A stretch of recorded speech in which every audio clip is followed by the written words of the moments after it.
Hello friends, எல்லோரும் எப்படி இருக்கீங்க? இன்றைக்கி தை மாதத்தோட கிருத்திகை, முருகனுக்கு ரொம்ப உகந்த நாள்.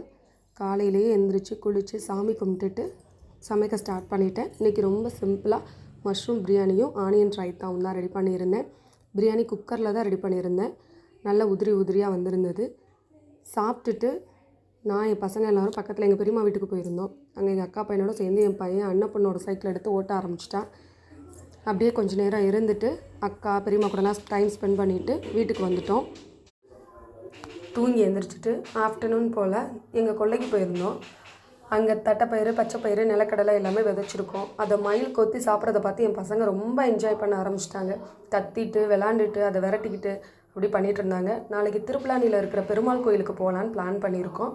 ஸோ தேங்காய் பிடுங்கிறதுக்காக தான் நாங்கள் அங்கே போயிருந்தோம். நானும் என் பொண்ணும் அப்படி பின்னாடி திறந்த பக்கம் போய் கீழே விழுந்து கிடக்கிற தேங்காவை எடுத்துகிட்டு வந்து தாத்தாட்ட கொடுத்து உரிச்சு வாங்கிட்டு கொஞ்சம் நேரம் பசங்களை அங்கனுக்குள்ளே விளையாட விட்டுட்டு நானும் கொஞ்சம் நேரம் தாத்தாவோட பேசிகிட்டு இருந்துட்டு வீட்டுக்கு வந்துட்டோம். ஃப்ரெண்ட்ஸ், நாளைக்கு திருப்பலானி கோயிலுக்கு போயிட்டு அங்கே எடுக்கிற கிளிப்ஸ் எல்லாம் வீடியோவாக அப்லோட் பண்ணுறேன். எப்படி இருக்குன்னு கமெண்டில் சொல்லுங்கள் ஃப்ரெண்ட்ஸ். இதுதான் எங்களோட மாடு, புளிய மரம் எல்லாமே எங்கள் கொல்லையில் இருக்குது. அதெல்லாம் பார்த்துட்டு வீட்டுக்கு வந்துட்டோம் ஃப்ரெண்ட்ஸ். தேங்க்யூ.